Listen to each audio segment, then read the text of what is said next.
or peace, which is exactly why this resolution is before us, saying that we shall not spend taxpayer dollars going to war against Venezuela unless the Congress invokes that awesome power. Now, I know the President of the United States, when he was asked a couple of months ago whether he had to comply with the Constitution, he said, "I don't know."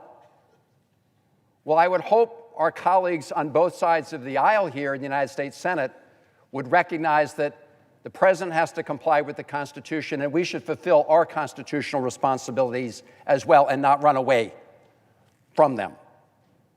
President Trump is bringing us to the brink of war, a regime change war in our hemisphere, and we are running out of time to stop it.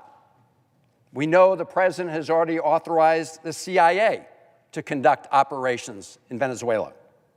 We know that we're witnessing the largest naval buildup in the Caribbean in decades. We know, as Senator Kaine just mentioned, that today the United States intercepted a Venezuelan oil tanker bound for Cuba. And we know that for weeks and weeks now, the Trump administration has been striking boats in international waters, killing more than 80 people. Now, the President claims to be going after so-called narco-terrorists. But this operation they're conducting is not about drugs. All of us in the Senate want to make sure we address the scourge of drugs in the United States of America. But that is just a cover story presented by the President of the United States. Because if the President really cared about addressing illegal drugs, he wouldn't have proposed deep cuts to the DEA, the Drug Enforcement Agency, nor would he have proposed to shutter entirely the Organized Crime Drug Enforcement Task Force. I serve on the Appropriations Committee. I'm the ranking member of the subcommittee that oversees the Justice Department and some of these operations. The President's budget cuts our investment in those anti-drug operations. They cared about actually reducing the flow of drugs in the United States. The President would not have just pardoned the former Honduran president, who was convicted of drug trafficking and sentenced to 45 years in federal prison. If you want to send a message that we don't want illegal drugs coming into the country, why would you pardon the person who was convicted of doing exactly that? That simply sends a green light to others to go ahead. And in fact, just this week, we learned that President Trump had pardoned a Baltimore drug kingpin. This is somebody whom the DEA called, and I quote, one of the largest cocaine and heroin dealers to be arrested by the DEA in recent history, unquote. President Trump just pardoned him. So don't tell me, President Trump, that this is about drugs. In fact, we also know that fentanyl, which is primarily fueling the drug overdose deaths in America, is not originating or transiting through Venezuela. The fentanyl is typically manufactured in Mexico with precursors from China. It is true that Venezuela has become a source of cocaine, but even that is mainly bound for destinations in Europe and West Africa. So that's not what this is about. This is about their efforts to engage in regime change.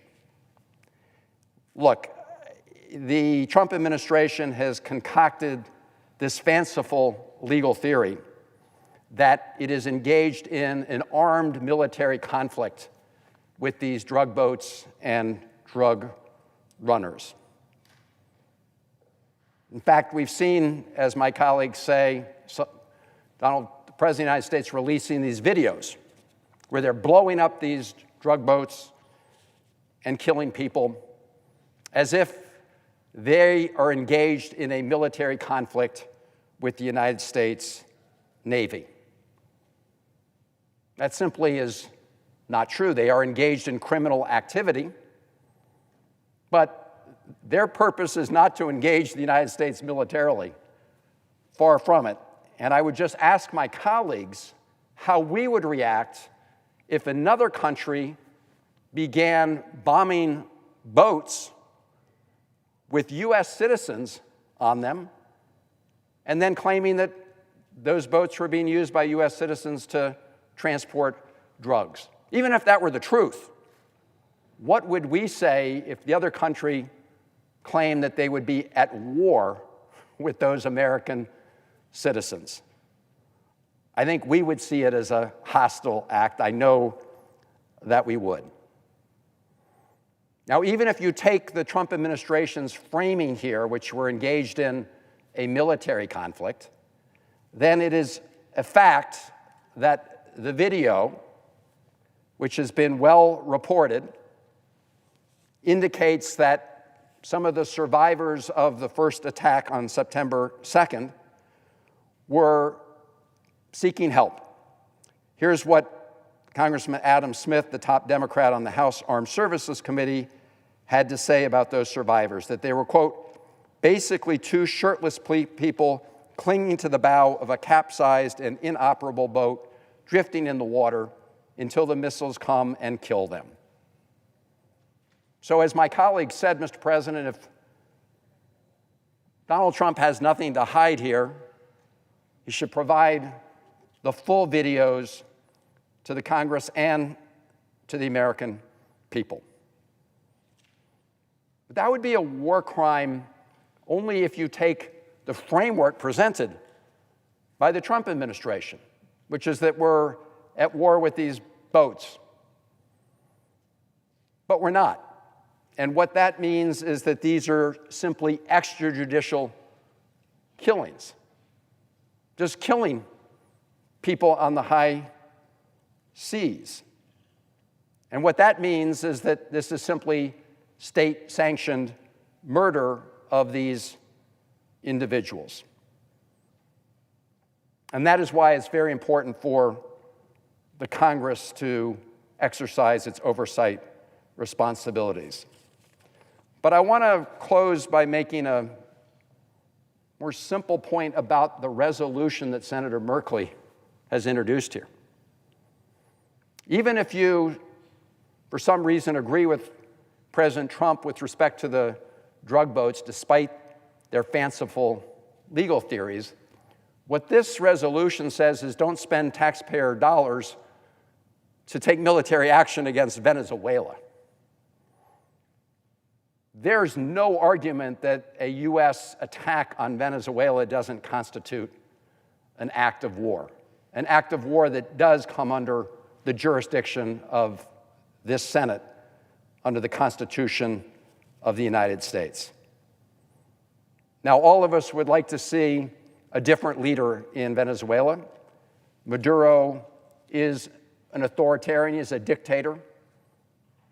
He's not a legitimate president, but that doesn't mean that we go after every leader who is not legitimately elected by the people of their country. In fact, this president is cozying up to dictators and authoritarians all over the world. In fact, if you just read their national security strategy that came out last Friday, you'll see it completely abandons the idea that the United States will stand up to dictators and authoritarians. Abandons the idea that we stand up for democracy and freedom and human rights and the rule of law.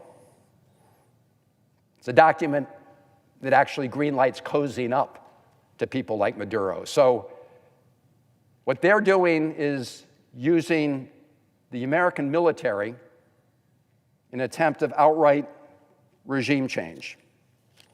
And I just read the words of James Madison, who really put it best back in 1793 when he wrote, and I quote, "In no part of the Constitution is more wisdom to be found than in the clause which confides the question of war or peace to the legislature and not to the executive.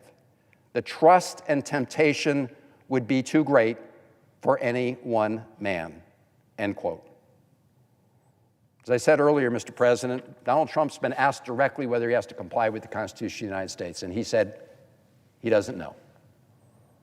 It is our obligation to uphold our duties under the Constitution of the United States.